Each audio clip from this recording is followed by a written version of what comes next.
రాజంపేటను అన్నమయ్య జిల్లా కేంద్రంగా ప్రకటించాలని చేస్తున్నారు రిలే నిరాహార దీక్ష 8వ రోజుకు చేరుకుంది।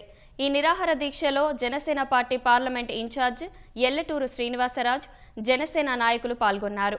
రాజంపేట జిల్లా కేంద్రం కావడానికి కావలసిన రోడ్డు, రైల్వే, విమాన మార్గాలకు అనుకూలంగా ఉందని శ్రీనివాసరాజు అన్నారు। రాజంపేట పార్లమెంట్ కేంద్రంగా ఎప్పటి నుంచో ఉంది।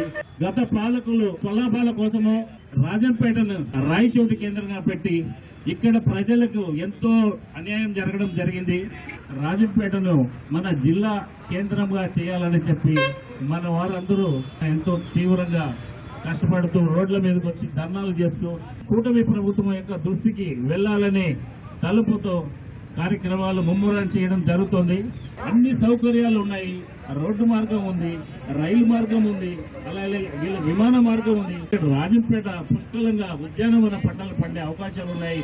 అలాగే మా అధినాయకుడు పవన్ కళ్యాణ్ గారి దృష్టికి తీసుకెళ్లి ఆయన చేత కూడా ఒప్పించి ఆయనను కూడా రాజంపేట జిల్లాకు సుముఖంగా ముందుకు వచ్చేందుకు నా ప్రయత్నం నేను చేస్తాను।